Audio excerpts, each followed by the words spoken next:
బంగాళాఖాతంలో మరో అల్పపీడనం అయితే ఏర్పడింది. ఇది దిశ మార్చుకొని ఏపీ వైపు దూసుకొస్తున్నట్లు వాతావరణ శాఖ అధికారులు అయితే అంచనా వేస్తూ ఉన్నారు. డిసెంబర్ 25వ తేదీ నాటికి ఇది తీరం దగ్గరకు వచ్చే అవకాశం ఉందని, ఇప్పటికే సముద్రం అల్లకల్లోలంగా మారిందని, సముద్రంలో వేటకు వెళ్లొద్దని కూడా హెచ్చరికలు అయితే జారీ చేస్తుంది భారత వాతావరణ కేంద్రం. ఇక పూర్తి వివరాల్లోకి వెళదాం. వీడియో నచ్చితే లైక్ చేయండి.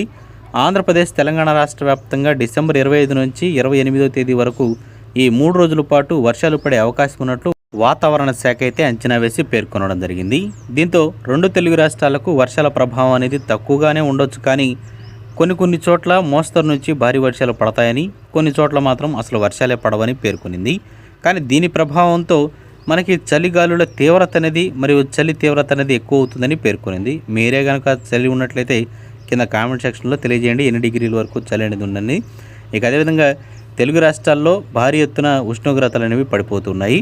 దీని ప్రభావంతో వర్షాలు అనేవి పెద్దగా పడకపోవచ్చు, కానీ వీటి ప్రభావం అనేది 2-3 రోజుల పాటు ఎక్కువగానే ఉంటుందని పేర్కొంటున్నారు. డిసెంబర్ 25 నుంచి 28వ తేదీ వరకు ఈ 3 రోజుల పాటు వర్షాలు అనేవి ఉంటాయి. కొంచెం జాగ్రత్తగా అయితే ఉండండి. ఈ 3 రోజుల పాటు వర్షాల తీవ్రత అనేది పెద్దగా ప్రభావం చూపకపోయినా కానీ ఈ ఏవైతే వైరల్ ఇన్ఫెక్షన్స్ ఉన్నాయో ఇవి మాత్రం కొంచెం జాగ్రత్తగా ఉండాలని కూడా పేర్కొనడం జరిగింది.